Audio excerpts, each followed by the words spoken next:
مرحبا يا شهر رمضان. Seperti yang sudah kita janjikan, spesial di malam yang sangat mulia ini kita akan membahas tentang apa yang terjadi di malam 17 Ramadan. Apa saja yang terjadi di malam 17 ini sehingga Allah memberikan kemuliaan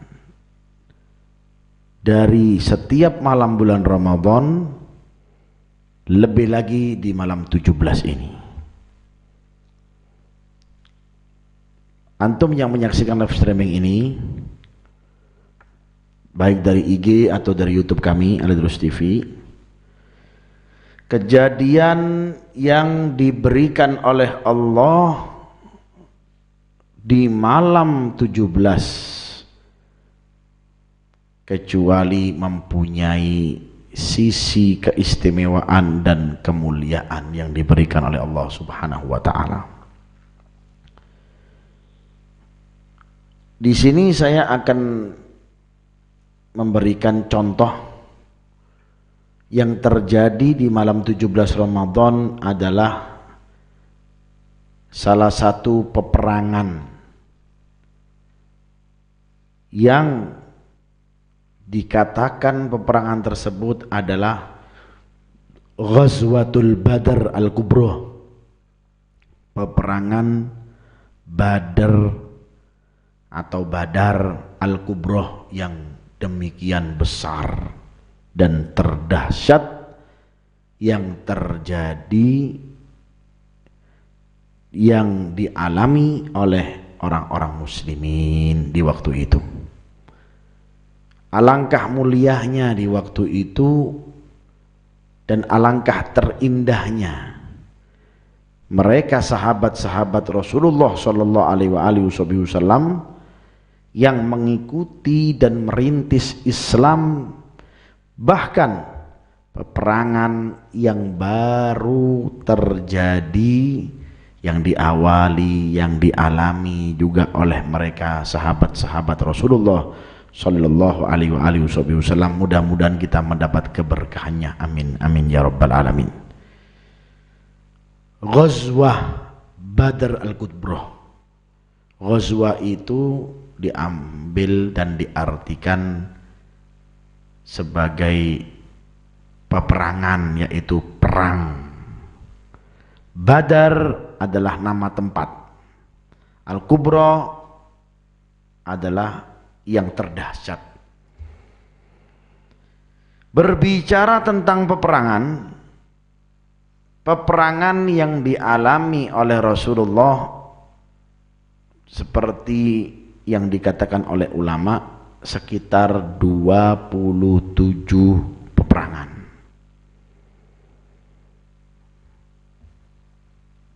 Total semuanya. Sebelum nantinya dibagi, ada istilah ghazwah, ada juga istilah namanya sariyah, atau orang yang mengatakan suriyah. Ada sariyah, sama artinya. Total peperangan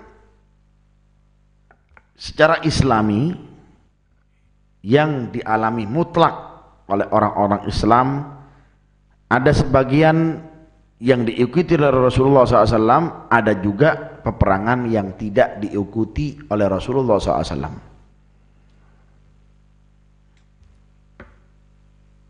Semuanya 27. Peperangan yang diikuti oleh Rasulullah SAW dikatakan oleh ulama sekitar 9 peperangan.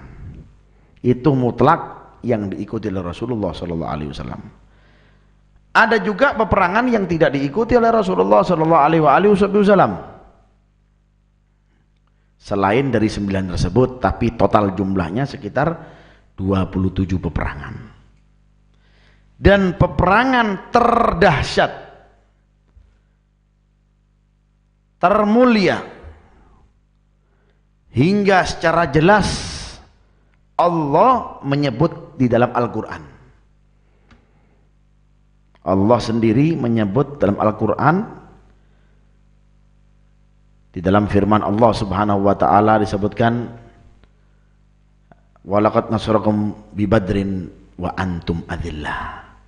Telah kami turunkan bala bantuan di dalam peperangan Badar wa antum adillah, dan engkau yang memusuhi Rasulullah, engkau yang mengucilkan Rasulullah kekasihku, wa antum adillah, engkau akan musnah, engkau akan kalah, engkau akan sirna. Allah sendiri yang menyebutkan di dalam Al-Quran.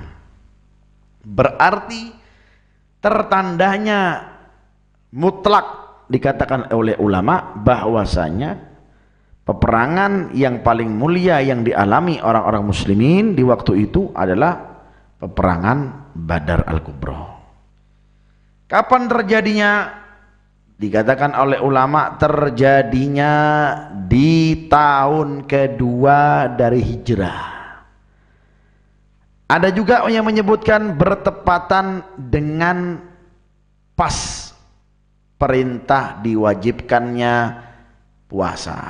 Ya ayyuhalladzina amanu kutiba alaikumussyam kama kutiba alal ladzina min qablikum la'allakum tattaqun. Dan disitulah juga terjadinya perang Badar. Ulama di sini banyak menyimpulkan, bahkan disebutkan dalam kitab sirah Al-Hisham, Syiratul Hisham, Ibnu Hisham, bahwasanya ketika Rasulullah sallallahu alaihi wasallam melakukan peperangan tersebut disertai oleh orang muslimin secara mutlak, disitulah Rasulullah SAW lagi berpuasa. Secara menurut akal sehat pun, bagaimana orang yang perang tapi dia berpuasa? Secara akal sehat tidak menerima. Tetapi disitulah kekuatan energi super power yang diberikan oleh Allah Subhanahu wa taala kepada mereka Ahlul Badar. Kalau menurut akal mungkin ini tidak waras. Bagaimana seorang pemimpin membiarkan anak-anak buahnya untuk perang dan di situ diwajibkan puasa? Mungkin sebelum terjadinya peperangan pasti diberikan energi, diberikan makan dan minuman terlebih dahulu, tetapi tidak. Tetapi Allah memberikan energi, memberikan kekuatan yang begitu luar biasa kepada siapa? Kepada sahabat-sahabat Nabi Muhammad sallallahu alaihi wasallam radhiyallahu anhum wardu'an. Mudah-mudahan Allah selalu memberikan ridho kepadanya dan Allah ridho kepadanya. Amin amin ya rabbal alamin. Ini energi kuat, nggak digaji pasukannya, tidak mempunyai kekuatan layaknya militer di zaman sekarang. Kita saja yang nggak perang sekarang, latihannya itu setiap hari prajurit-prajurit kita. Kita saja yang nggak perang zaman sekarang, hari prajurit ada, Hargi Dirgahayu ada, kemudian persiapan peperangan pun ada, darat, laut, udara, lengkap semuanya. Angkatan laut, ada angkatan udara, ada angkatan dan lain-lain. Tetapi angkatan apa yang dimiliki oleh orang-orang kaum Ansor dan orang-orang kaum Muhajirin? Mereka tidak mempunyai angkatan A dan angkatan B. Angkatan mereka hubban lillah wa rasulih. Angkatan mereka cinta kepada Allah, dan angkatan mereka, persenjataan mereka kepada Rasulullah sallallahu alaihi wasallam. Sampai-sampai ada dari mereka yang mengatakan, wahai Muhammad, wahai Rasulullah, sebagaimana engkau diutus oleh Allah kepada kami bil haq, dengan segala kebenaran, maka kami siap dalam kondisi apapun, dalam kesiapan apapun kami siap untuk membantumu. Bukan seperti mereka kaum Bani Israel ketika diajak oleh Nabi Musa, mereka malah duduk seenak-enaknya, tetapi kami siap dalam keadaan apapun wahai Muhammad. Ini angkatan persenjataan mereka yang dimiliki oleh kaum-kaum Ansor dan kaum-kaum Muhajirin. Ini memang sengaja tidak kita ceritakan secara lengkap, karena kalau kita lengkap, versi lengkap, tidak bisa kita utarakan sampai 1 jam, bahkan bisa lebih dari 1 jam, bahkan seharian. Karena memang sebelum-sebelumnya itu memang ada beberapa firasat, bahkan mimpi, seperti halnya yang diceritakan oleh Sayyidina Ali bin Abi Thalib. Siapa sosok Ali bin Abi Thalib ini? Sayyidina Ali bin Abi Thalib adalah menantu Rasulullah, menikahi putri tercintanya Rasulullah, mempunyai firasat, sampai-sampai firasatnya itu terbawa mimpi. Belum lagi yang dialami oleh Abu Bakar Siddiq, belum lagi yang dialami oleh Sayyidina Umar dan Utsman dan lain-lain, lebih lagi paman Rasulullah sallallahu alaihi wasallam yang terkenal dengan singa padang pasir, yaitu Sayyidina Hamzah bin Abdul Muttalib radhiyallahu ta'ala anhu wa radha'an, yang siap mati untuk baginda Nabi kita Muhammad sallallahu alaihi wasallam. Terjadinya perang Badar selain di hari Jumat, ya, di hari Jumat kejadiannya, lebih lagi di bulan Ramadan, lebih lagi di malam 17 Ramadan. Terjadinya di hari Jumat. Kenapa? Karena Allah memang mensiapkan ini semuanya, mempersiapkan ini semuanya, karena peperangan ini bukan peperangan biasa, harus terjadinya di hari yang spesial, di waktu yang spesial, hingga Allah pun mengenang seperti yang kita sebutkan tadi. Antum yang menyimak dari live ini, ya, mungkin banyak pertanyaan. Kenapa sampai terjadi peperangan tersebut? Bukannya Nabi itu orangnya lembut? Nah ini, bukannya Nabi itu orangnya tidak suka kekerasan? Memangnya Nabi itu kan Nabi kan tidak senang yang kasar-kasar dan lain-lain. Memang betul, itu kalau menyangkut hak pribadinya. Wa idza udiya ya'fu, dalam kitab Ad-Dibai disebutkan tentang pribadinya Rasulullah, kalau disakiti, wa idza udiya ya'fu, kalau disakiti maksudnya hak pribadinya, ya'fu, dimaafkan oleh Rasulullah SAW. Walam yu'atib, tidak balas dengan itab dan segala macam. Itu kalau menyangkut pribadi. Tapi kalau menyangkut kepentingan muslimin, menyangkut kepentingan Islam, lebih lagi sebelumnya banyak terjadi kejadian-kejadian yang memang membuat hati Rasulullah SAW pun terusik. Kenapa? Kaum muhajirin disakiti oleh mereka, oleh kaum-kaum Quraisy. Harta mereka dirampas. Rumah-rumah mereka pun, surat-surat tanah mereka pun dirampas. Karena kenapa? Karena mereka menjadi pendamping yang sangat serius kepada baginda Nabi Muhammad sallallahu alaihi wasallam. Jadi memang orang-orang Quraisy ini kalau sudah ada bau Rasulullah, bau Nabi Muhammad, sensitif mereka. Karena kenapa?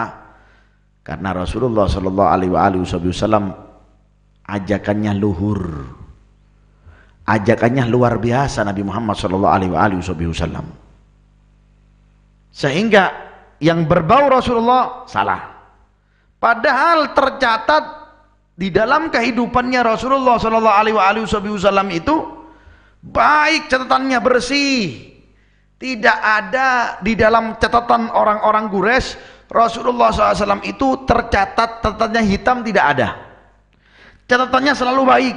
Orangnya amin, orangnya jujur, orangnya tidak pernah kurang ajar Rasulullah.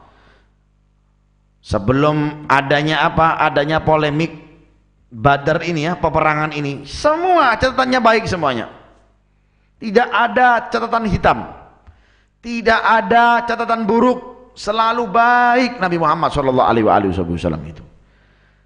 Karena memang sensitifnya orang-orang Quraisy melihat sedikit demi sedikit dari keluarga mereka, dari anak-anak mereka mengikuti Nabi Muhammad sallallahu alaihi wasallam, sehingga kebaikan yang dibuat oleh Nabi Muhammad, catatan baiknya terhapus dan seolah-olah tidak ada, menjadi hitam, kotor, seolah-olah tidak kenang, wal iyadzubillah, tidak dikenang, wal iyadzubillah min dzalik.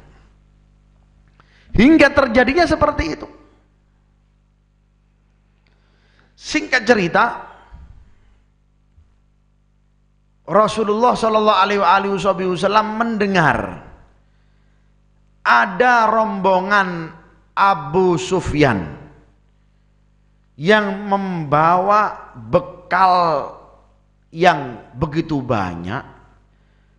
Kalau ditotalkan itu, rombongan tersebut membawa jumlah uang yang begitu besar, sekitar 10.000 dirham. Kalau dikurskan itu sekitar 1 M dan 2 atau sampai 2 M. Didengar oleh Rasulullah sallallahu alaihi wasallam. Kemudian Rasulullah SAW menyuruh siapa? Sahabatnya untuk memberhentikan rombongannya Abu Sufyan sebelum Abu Sufyan tersebut masuk di dalam agama Islam. Akhirnya pun nanti Abu Sufyan itu pasti akan masuk Islam di kejadian Fathul Mekah. Beberapa orang diutus oleh Rasulullah SAW, berhentikan itu rombongan. Kalau menurut akal, apa gunanya Rasulullah SAW ini memberhentikan rombongan tersebut? Kan nggak boleh mengambil haknya orang. Tapi lain sisi, pandangan Rasulullah SAW punya pandangan yang lain. Ini Nabi berbuat bukan sembarangan berbuat. berbuat kecuali ada dari perintah dari atas. Ma yantiku anil hawa in huwa illa wahyun yuha. Ada di sini rahasia. Para sahabat bertanya kepada Rasulullah SAW, ya Rasulullah, apa urusannya dengan rombongannya Abu Sufyan? Kenapa diberhentikan dan engkau mau ambil hartanya Abu Sufyan dan rombongannya? Kenapa ya Rasulullah? Apa kata Rasulullah? Li'anna Quraisyan qad salabat amwal muhajirin. Katanya Rasulullah, sengaja kita berhentikan rombongannya Abu Sufyan itu untuk kita ambil sebagian dari harta yang mereka miliki. Karena kenapa? Karena orang-orang Quraisy, pongkolan-pongkolannya orang-orang Quraisy ini, tokoh-tokohnya orang-orang Quraisy ini menyuruh dan mengambil qad salabat, mengambil hartanya orang-orang muhajirin. Kalau mau diminta baik-baik tidak akan mereka berikan, katanya Rasulullah. Makanya dengan cara ini sedikit gertakan. Trik Rasulullah SAW itu mempunyai trik. Rasulullah SAW juga cerdas berpolitik, bukan langsung kita sabar aja. Oh enggak, pinter orang berpolitik luar biasa. Politiknya bukan politik curang, tapi politiknya yang mengajarkan siapa? Allah Subhanahu wa Ta'ala. Yang atur strategi malaikat Jibril. Gak sembarangan orang ini. Ya, makanya banyak belajar kitab Siratun Nabawi, kitab sirah. Jangan kita berpikiran-pikiran dangkal. Kenapa kadang-kadang statementnya Rasulullah itu kadang-kadang keras? Ada juga statementnya Rasulullah SAW pun lembut. Lembutnya pun bahkan melebihi lembutnya kapas atau sutra. Merendah Rasulullah SAW. Tapi kalau masalah ini terusiknya orang kaum muhajirin, dirampas harta mereka, membuat mereka semakin ada dari mereka pun yang ciut hatinya, yang kecil hatinya, secara terpaksa pun kini mau dibesarkan lagi oleh Rasulullah SAW supaya image atau gambarannya Islam bukan hanya mengalah, ya. Mengalah pun bukan berarti kita kalah. Ada juga waktunya kita untuk atur strategi. Itu alasan Nabi Muhammad SAW. Singkat cerita, diberhentikan rombongan ini datang, melintas, disuruh berhentikan oleh Rasulullah SAW. Di dekat Badar sana diberhentikan. Nah, ketika mendengar Abu Sufyan bahwasanya ada beberapa sahabat untuk memberhentikan rombongannya, maka Abu Sufyan di situ menyewa orang untuk cepat-cepat menyampaikan kabar tersebut kepada Abu Lahab dan Abu Jahal. Karena memang takut. Abu Sufyan mungkin waktu itu rombongannya dikit, sedangkan yang diutus oleh Rasulullah SAW ini sudah terdengar. Abu Sufyan gak sembarangan orang. Hamzah mereka miliki, Rasulullah miliki sudah. Sayyidina Umar dimiliki oleh Rasulullah, ini yang ditakut-takuti sudah. Sayyidina Abu Bakar orang kaya mereka miliki. Sayyidina Utsman mereka miliki. Dimiliki oleh Muhammad SAW. Ketakutan Abu Sufyan. Cepat-cepat. Kalau memang gak salah, Abu Sufyan itu menyuruh namanya Abu Damdam Ad-Dhifari untuk cepat sampai ke Mekah untuk mengabarkan atau membuatkan isu supaya terjadinya konflik. Nah, dari sejak dulu itu politik yang jahat itu sudah ada, ya. Tetapi Rasulullah maksudnya mendatangi kafilah rombongan tersebut bukan diambil secara keras peperangan, tidak.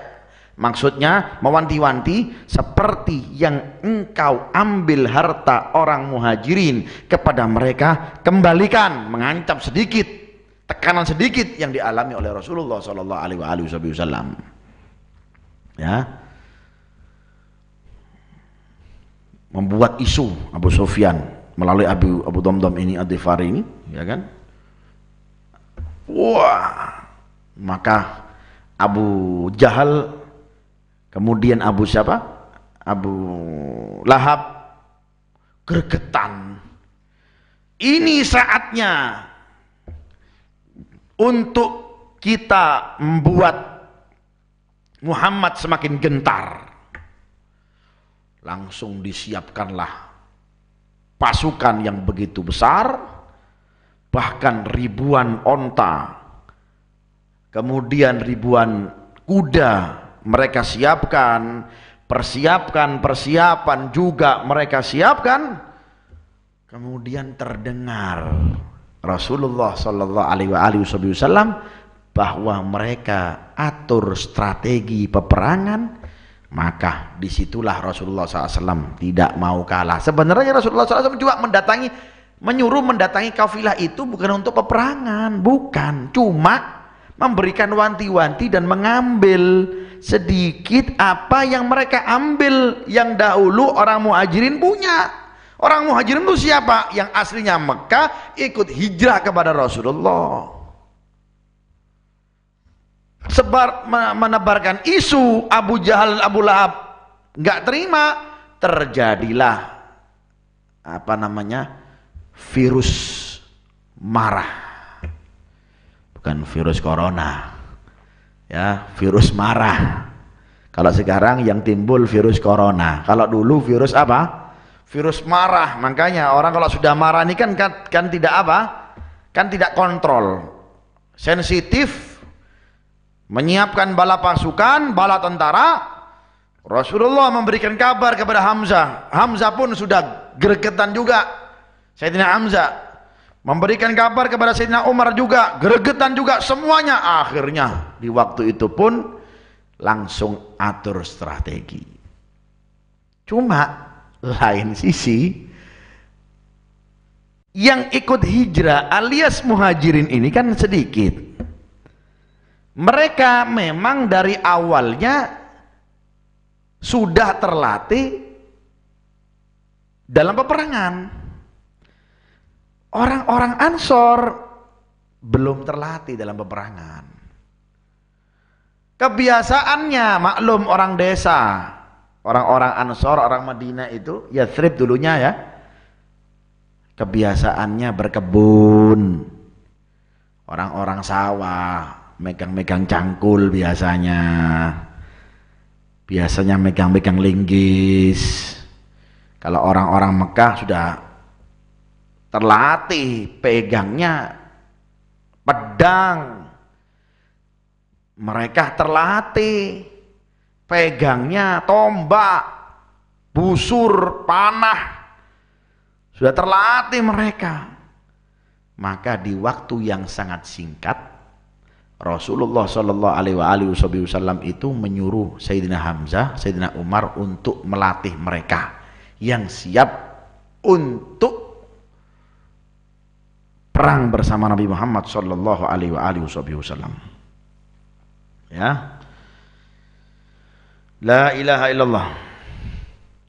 Sehingga mereka mengatakan, ya Rasulullah, ya Muhammad, kami siap mati apapun yang terjadi kami, karena kami tahu apa yang Allah Subhanahu wa ta'ala berikan kepada engkau kecuali kebenaran.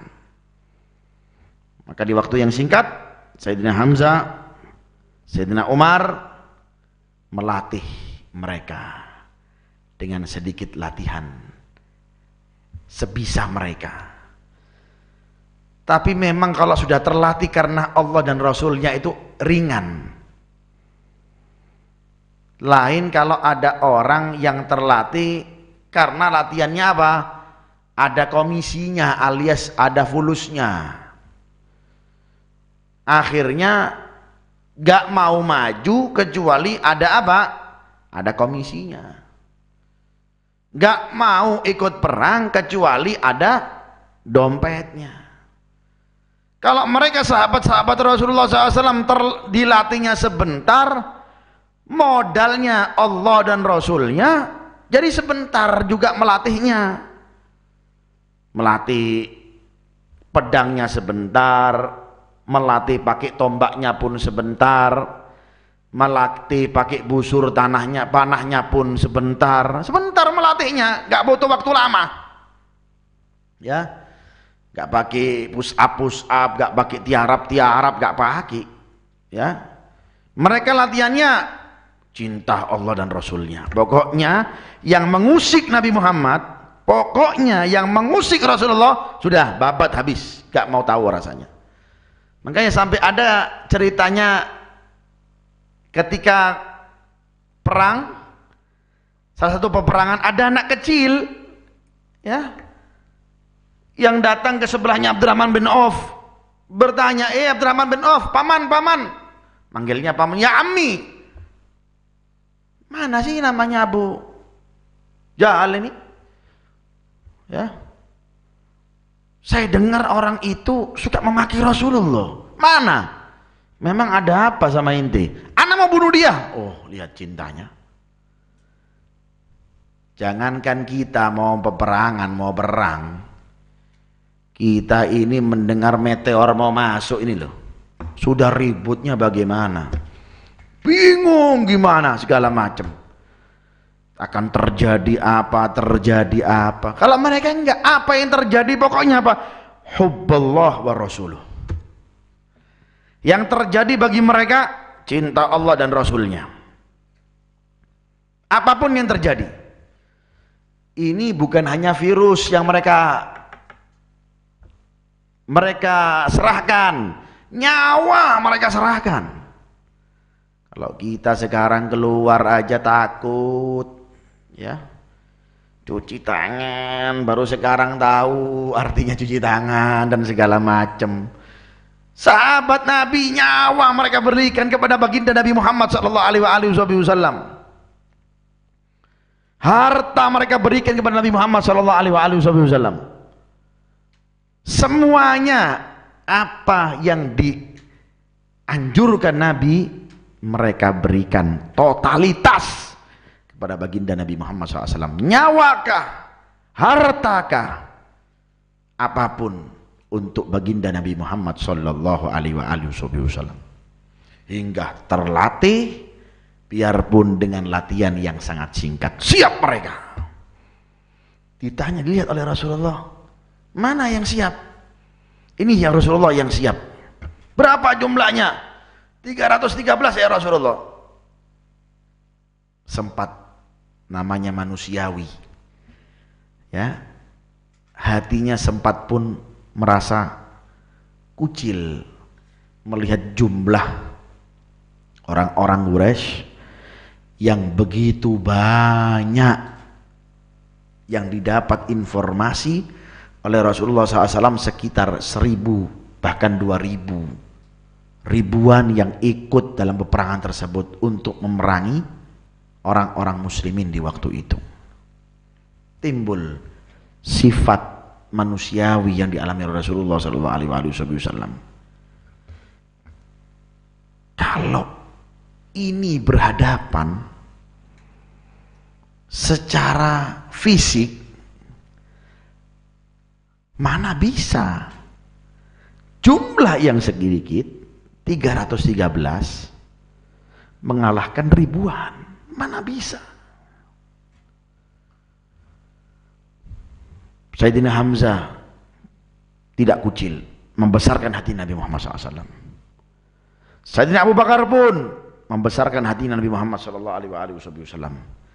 Sayyidina Umar pun membesarkan hatinya Nabi Muhammad SAW. Sayyidina Utsman pun membesarkan hatinya Nabi Muhammad SAW. Ya Rasulullah, jangan gentar ya Rasulullah.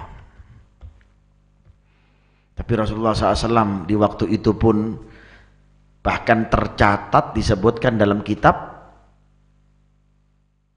peperangan yang diikuti oleh Rasulullah, yang Rasulullah SAW itu banyak heningnya alias diamnya Rasulullah SAW, melihat sisi yang lain jumlah yang sedikit,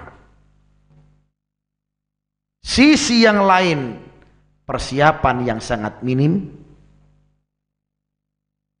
sisi yang lain yang membesarkan hati Nabi Muhammad SAW adalah sahabat yang siap mati mengorbankan nyawanya untuk Allah dan Rasulnya.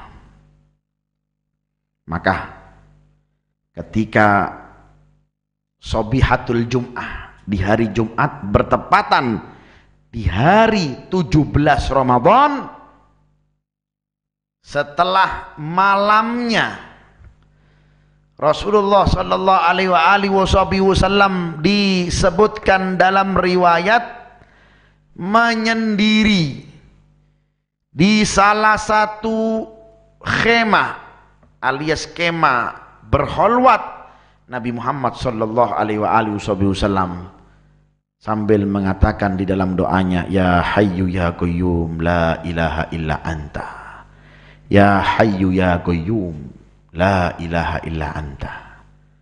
Disebutkan oleh ulama lafaz doa yang disebut oleh Rasulullah adalah hayy,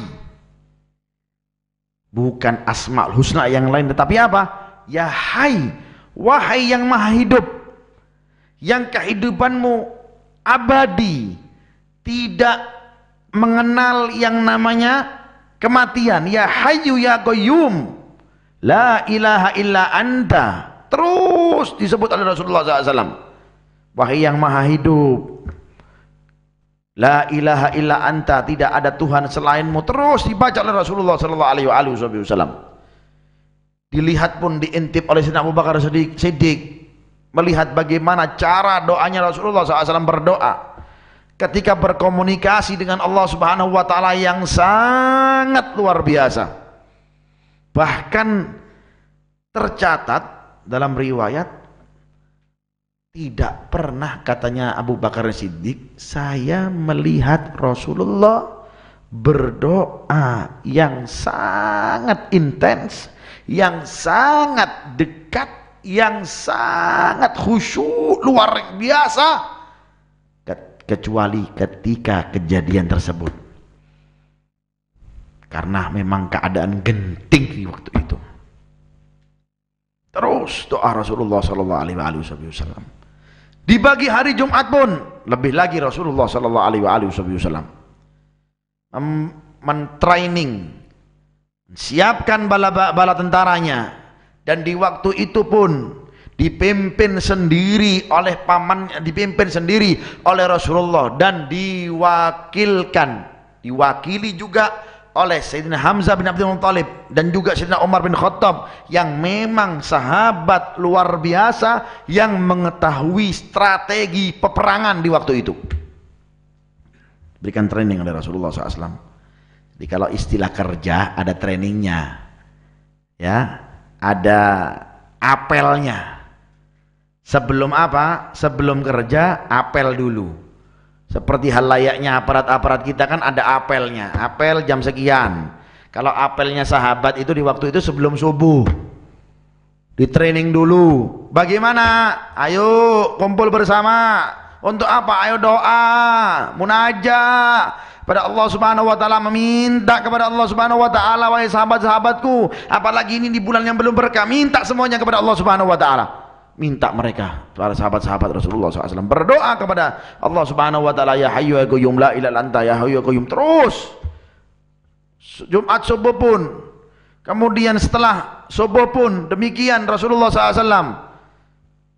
Kepagian harinya pun mensiapkan, bahkan dengan bekal yang minim mereka membawa itu, dibanding dengan mereka musuh-musuh Allah. Mereka orang-orang Quraisy yang waktu itu berbuat zalim kepada Rasulullah, mereka malamnya justru mabuk-mabukan. Mereka menggelar lalai-lalai, musik-musik yang begitu, ada mereka yang mabuk, ada mereka yang ini, ada yang mereka ini, dan segala macam. Lain dengan apa yang dilakukan oleh baginda Nabi kita Muhammad sallallahu alaihi wasallam. Singkat cerita, bertemulah dua kelompok ini. Sebagian orang-orang Ansor melihat jumlah yang begitu besar, ciut mereka. Tapi yang membuat hati mereka besar, di depan mereka ada Hamzah. Ya ibaratnya kalau kita didatangi orang besar kan, wah senang buri wae wis ono wong gede iki, ada orang besar di depan saya, ndak apa-apa, sudah aman sudah. Ya. Di depan mereka ada Hamzah bin Abdul Muthalib. Di depan mereka ada Umar bin Khattab. Wah, ini orang-orang yang top sudah ini. Ya, berburunya Sayyidina Hamzah itu tercatat bukan buru kelas-kelas rusa atau menjangan, yang diburu itu singa. Kalau orang pemburu sekarang kan paling buruannya apa? Rusa, buruannya kijang, buruannya kelas kambing. Kalau Sayyidina Hamzah itu yang diburu tuh singa, yang dicari singa.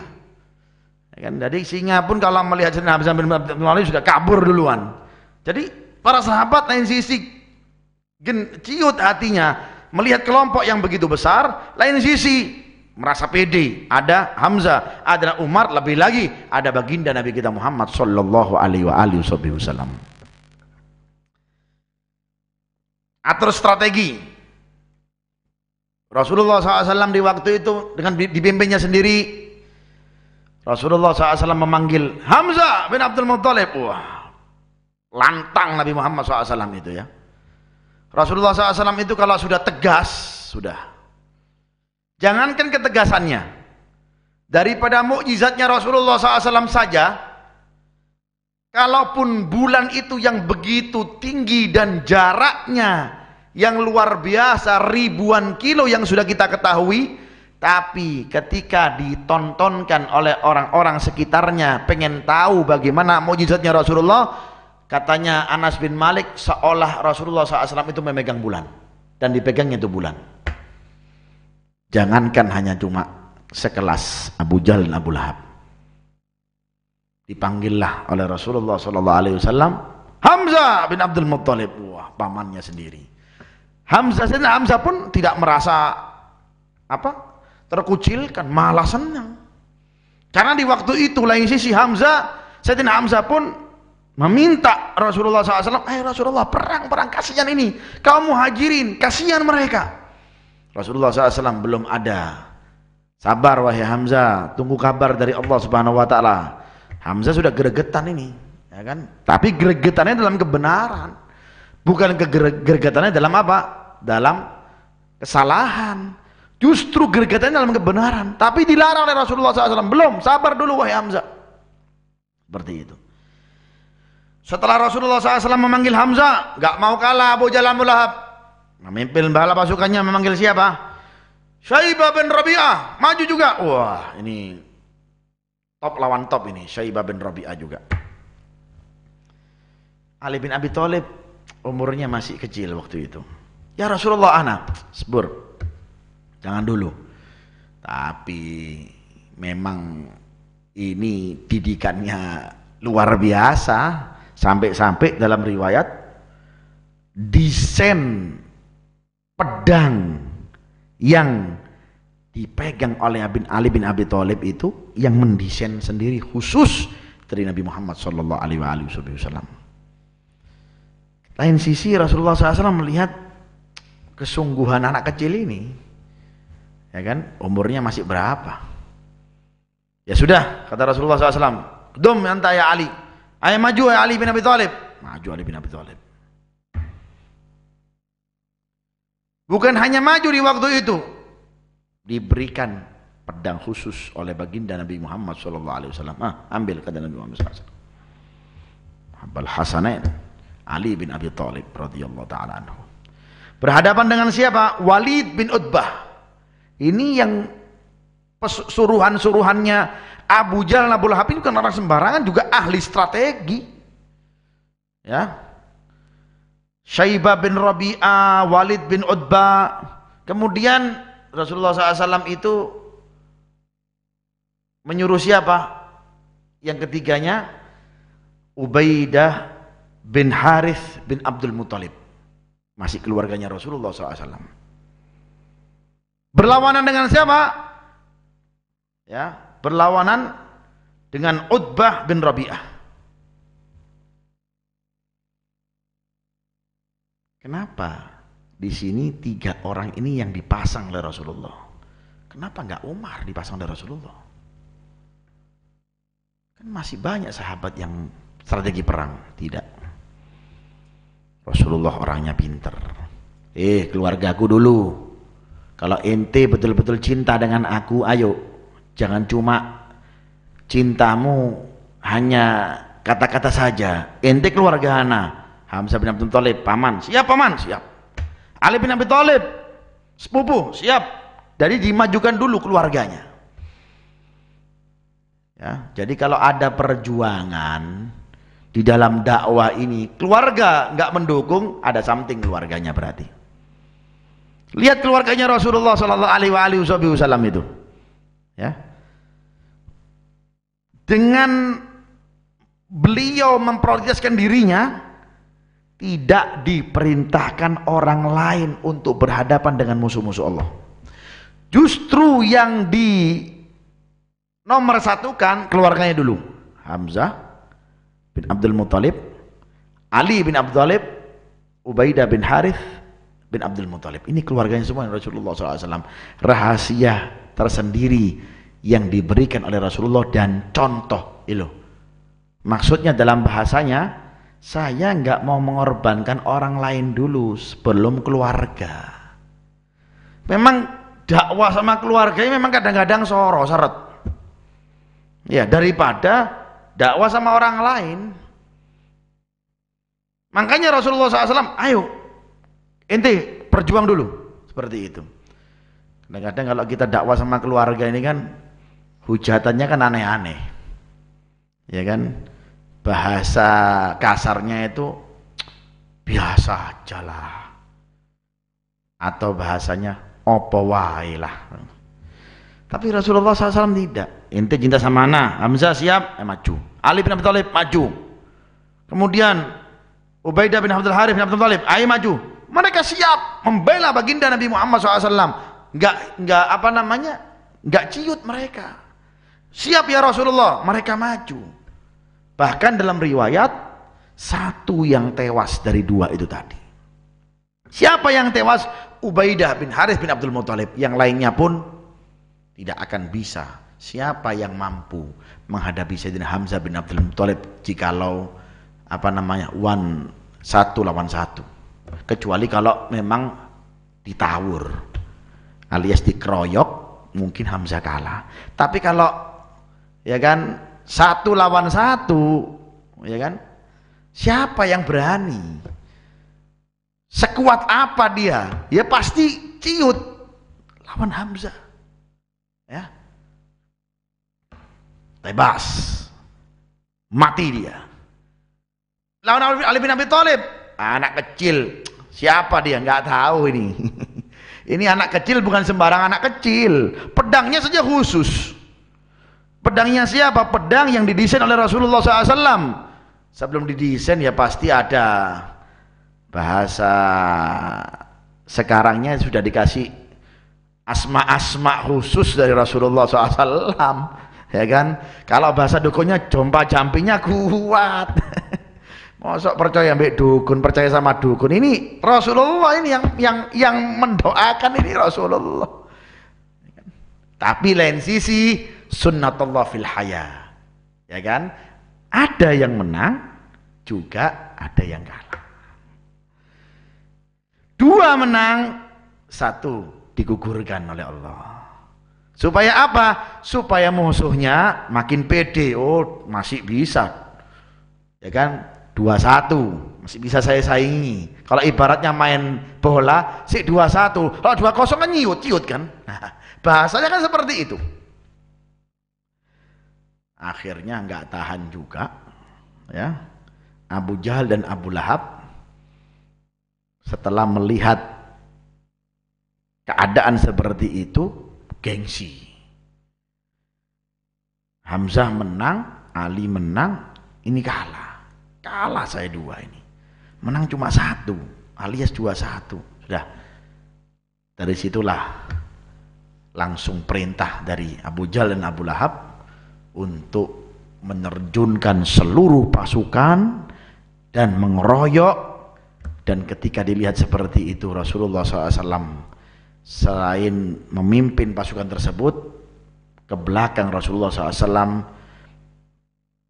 menyiapkan yang sudah disiapkan oleh sahabat-sahabat Rasulullah dengan kemah yang khusus untuk menyendiri. Bahkan Rasulullah SAW mengangkat tangannya sampai ridaknya, surbannya pun terjatuh ketika dilihat oleh Abu Bakar Siddiq radhiyallahu taala anhu. Hasbuka ya Rasulullah, hasbuka ya Rasulullah, hasbuka ya Rasulullah. Cukup wahai Rasul, cukup wahai kekasih Allah, cukup wahai kekasih Allah.